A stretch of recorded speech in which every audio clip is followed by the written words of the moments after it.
Hello दोस्तों, आप सभी का इस वीडियो में स्वागत है। United India insurance company limited के द्वारा हाल ही में अपनी recruitment of 200 administrative officer scale 1 के लिए रिक्रूटमेंट निकाली गई तथा आवेदन के लिए मांगे की गई है। इसमें आपको रिस्क मैनेजमेंट के लिए, फाइनेंस इन्वेस्टमेंट के लिए, ऑटोमोबाइल इंजीनियर्स, केमिकल इंजीनियर्स, ठीक है, और डाटा एनालिटिक्स और लीगल के तहत आपके लिए कुछ वैकेंसीज निकली गई है, जिसमें रिस्क मैनेजमेंट के तहत 10 वैकेंसी, फाइनेंस और इन्वेस्टमेंट के तहत 20 वैकेंसी है, ऑटोमोबाइल इंजीनियर्स के लिए यहाँ पे 20 वैकेंसी निकली गई है, केमिकल इंजीनियर्स के लिए 10 वैकेंसी है, डाटा एनालिटिक्स के लिए 20 वैकेंसी, ठीक है, और लीगल के लिए भी 20 वैकेंसी, ऐसे टोटल 100 वैकेंसी जो है वो स्पेशलिस्ट डिसिप्लिन वाइज वैकेंसीज निकली है तथा 100 वैकेंसी आपकी जर्नलिस्टिक पद के लिए भी निकली गई है।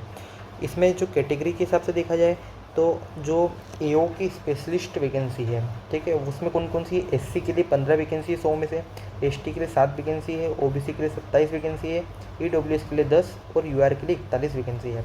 ऐसे टोटल 100 वैकेंसी यहाँ पर है। बात की जाए जर्नलिस्ट के पदों में तो एससी के लिए 15, एसटी के लिए 8, ओबीसी के लिए 27, ईडब्ल्यूएस के लिए 10 और यूआर के लिए 40 यहाँ पर भी पद का रिक्रूटमेंट मांगी गई है। यदि बात की जाए इस यूनाइटेड इंश्योरेंस कंपनी लिमिटेड की, तो company is leading public sector general insurance company Holi owned by Government of India with a gross premium of about 19,852 crore and a rapidly growing company which has more than 1,500 office including service hub throughout the country, ठीक है। तो मतलब 31 मार्च 2024 तक इनके total 1500 office के बारे में यहाँ पे बताया भी गया है। फिर यहाँ पर इन्होंने रिजर्वेशन के प्रावधानों और डिसेबिलिटी के बारे में भी बताया गया है कि डिसेबल के लिए क्या प्रावधान होंगे, ठीक है, रिजर्वेशन के लिए क्या प्रावधान होंगे, तो उसके बारे में यहाँ पे स्पष्ट रूप से इन्होंने बताया है कि जो एससी, एसटी, ओबीसी, ईडब्ल्यूएस होंगे उनके पास अपने लिए एक मतलब आपके पास स्पष्ट डॉक्यूमेंट वगैरह जो होना चाहिए, क्लियर होना चाहिए सारी चीज़। यहाँ जो क्राइटेरिया बताया गया है, सबसे पहले आप भारत के नागरिक होना चाहिए, ठीक है, आप नेपाल के हो सकते हैं, आप भूटान के हो सकते हैं या तिब्बत के रेफ्यूजीज भी हो सकते हैं, ठीक है, ये आपको जानकारी यहाँ पे दी गई है। फिर आगे देखें तो जो रिस्क मैनेजमेंट है उसकी मिनिमम क्वालिफ़िकेशन क्या रखी गई है, उसकी मिनिमम क्वालिफ़िकेशन यहाँ पर रखी गई है, आपने बीटेक किया गया हो किसी भी उससे, लेकिन आपका 60% होना चाहिए। और यहाँ पर रिलैक्सेशन है एससी एसटी के लिए, जिनके लिए 55% की बात यहाँ पर की गई है। और साथ ही साथ यदि आपने पोस्ट ग्रेजुएशन किया है रिस्क मैनेजमेंट में तो भी आप कर सकते हैं। तो या तो आपको बीटेक हो या आपने पोस्ट ग्रेजुएशन किया गया हो या फिर आपने एमटेक भी किया गया हो, ठीक है, तो वो भी आपने किया हो तो वो भी कर सकते हैं, या फिर आपने post graduation in risk management किया गया हो, ठीक है। आगे यहाँ पर फिर बात की जाए फाइनेंस और इन्वेस्टमेंट से संबंधित, तो चार्टर्ड अकाउंटेंट या फिर कॉस्ट अकाउंटेंट का काम आपने किया होना चाहिए। आपको बीकॉम विथ 60%, एससी एसटी के लिए 55% यहाँ पे भी करा गया है कि आप भारत की किसी भी रिकॉग्नाइज यूनिवर्सिटी से आपने बीकॉम में डिग्री प्राप्त की हो या फिर आपने एमकॉम किया हो किसी भी यूनिवर्सिटी से। ऑटोमोबाइल इंजीनियर्स के लिए यहाँ पे बताया गया है कि बीटेक किया गया हो आपने किसी भी यूनिवर्सिटी से, वही सेम, और या फिर एमटेक किया गया हो। केमिकल इंजीनियर्स के लिए भी सेम, बीटेक किया गया हो, लेकिन यहाँ पे आपसे केमिकल इंजीनियरिंग मांगा गया है, ठीक है, तो आपको ध्यान रखना है और उसमें 60% से होना चाहिए। इसी प्रकार डाटा एनालिटिक्स और स्पेशलिस्ट की बात की जाए तो उसमें आपने computer science, computer application, IT graduate हो स्टैटिक्स में या डाटा साइंस में, और इसमें आपको 60% से होना चाहिए। फिर आगे यदि बात की जाए तो आपने एमसीए किया हो तो भी आप अप्लाई कर सकते हैं डाटा साइंस में, ठीक है। Knowledge of power BI, power query, तो ये सब्जेक्ट से रिलेटेड कुछ स्पेशल आपको नॉलेज भी होना चाहिए। लीगल की यदि बात की जाए तो आपके लॉ में डिग्री होना चाहिए 60% से, या फिर आपने master degree in law from recognize university और any equivalent qualification central government से की गई हो। साथ ही साथ यहाँ पर आपसे उन्होंने 3 वर्ष का आपसे एक्सपीरियंस भी यहाँ पर मांगा गया है, ठीक है। फिर यदि जर्नलिस्ट की बात की जाए तो जर्नलिस्ट के लिए क्या क्वालिफिकेशन है, the minimum educational qualification required is graduate degree post graduate in any discipline from recognised university with 60% आपने किया गया हो, ठीक है।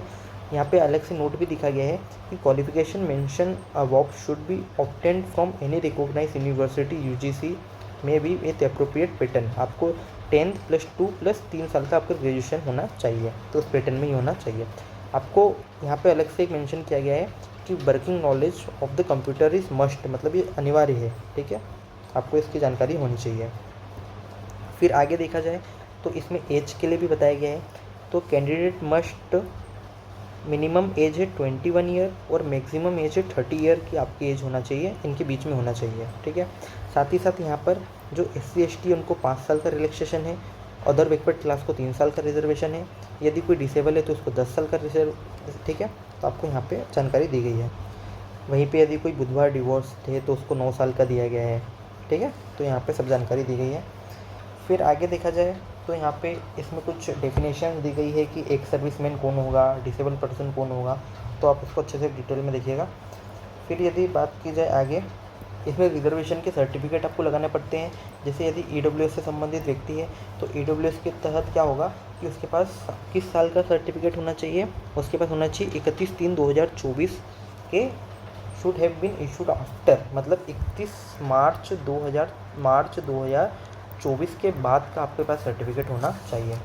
फिर यहाँ पे फ़ीस के बारे में बताया गया है कि all application other than SC/ST जो होंगे वो आपके 1000 रुपये लगेंगे प्लस GST लगेगा, और SC/ST पर्सन और जो डिसेबल होंगे उनके लिए 250 रुपये का प्लस GST लगेगा। यहाँ पे आपको बताया गया है कि ऑनलाइन रजिस्ट्रेशन जो है वो आप 15 तारीख तक कर सकते हैं, 15 अक्टूबर तक। लास्ट डेट ऑफ एप्लीकेशन है 5 नवंबर।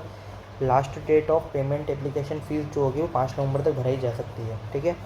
और आपका जो एडमिट कार्ड है वो एग्ज़ाम से 10 दिन पहले आ जाएगा। आपको एप्लीकेशन प्रोसीजर क्या है कि सबसे पहले आपको एप्लीकेशन रजिस्ट्रेशन करना होगा। एप्लीकेशन रजिस्ट्रेशन करने के बाद पेमेंट ऑफ फीस करना होगा। फिर आपको आपके डॉक्यूमेंट, फोटोग्राफ और सिग्नेचर अप्रूव करने होंगे। इसमें कैंडिडेट को रीड और फॉलो करना पड़ेगा सारी चीज़ें उस समय देख के। सिलेक्शन प्रोसीजर के बारे में बताया गया है, the selection of all discipline will be made on the basis of overall performance on online examination and interview. तो आपके लिए एग्जामिनेशन भी होगा और इंटरव्यू का भी यहाँ पे व्यवस्था की गई है। आगे क्या बताया गया है इसमें, आगे इसमें बताया गया कि आपके एग्ज़ाम का पैटर्न क्या होगा। तो ऑनलाइन एग्ज़ाम का जो स्पेशलिस्ट है जिसमें रिस्क मैनेजमेंट वगैरह जो पोस्टें थी उसके लिए क्या पैटर्न यहाँ पे बताया गया। उसमें रीजनिंग आएगा, जो ऑब्जेक्टिव होंगे उसमें 25 क्वेश्चन आएंगे, 25 मार्क्स का रहेगा, 20 मिनट में आपको हिंदी और इंग्लिश में आएगा। दूसरे नंबर पे इंग्लिश लैंग्वेज है, जो 40 क्वेश्चन आएंगे, 40 मैक्सिमम मार्क्स है, 30 मिनट का समय रहेगा इंग्लिश के लिए। क्वांटिटेटिव एप्टीट्यूड की बात की जाए तो उसमें भी 25 क्वेश्चन आएंगे, 25 मार्क्स का रहेगा, 20 मिनट का हिंदी इंग्लिश दोनों में रहेगा। जनरल अवेयरनेस की बात की जाए तो with special reference to financial sector के लिए आपको, क्योंकि ये यूनियन जो पब्लिक जो आपका यूनाइटेड इंडिया इंश्योरेंस कंपनी है फाइनेंस से रिलेटेड है, तो इसमें आपको 20 क्वेश्चन फाइनेंस के आएंगे, मैक्सिमम 20 मार्क्स के रहेंगे और 15 मिनट आपका समय रहेगा। इसमें कंप्यूटर नॉलेज होना चाहिए आपको, इसके भी 30 क्वेश्चन आएंगे, इसमें मैक्सिमम मार्क्स जो होंगे 20 क्वेश्चन के रहेंगे, ठीक है। 20 नंबर रहेगा, 20 मिनट का समय हिंदी इंग्लिश दोनों में आएगा।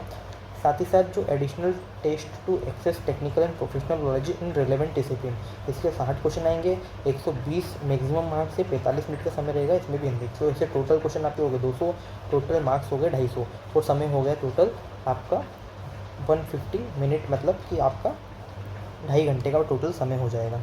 यदि बात करें जर्नलिस्ट की, तो जर्नलिस्ट में क्या होगा कि आपकी रीजनिंग आएगी, उसमें 50 क्वेश्चन आएंगे, 50 मार्क्स का रहेगा, इसका 40 मिनट का समय टोटल रहेगा आपके पास। इंग्लिश लैंग्वेज की यदि बात करें तो इंग्लिश लैंग्वेज में भी 50 क्वेश्चन आएंगे, इसमें 60 मार्क्स का टोटल रहेगा और 40 मिनट टोटल समय रहेगा।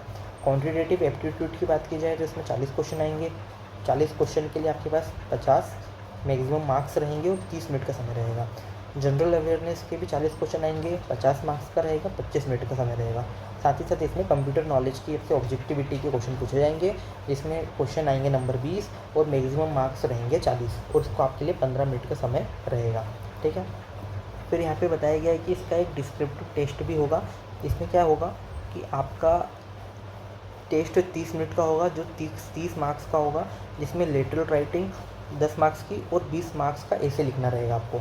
और ये दोनों के लिए है, बहुत स्पेशलिस्ट और जर्नलिस्ट के लिए। लेकिन ये किसको देना होगा, जो ये उस एक ऑनलाइन एग्जामिनेशन को क्वालिफाई कर चुका होगा उसको देना रहेगा।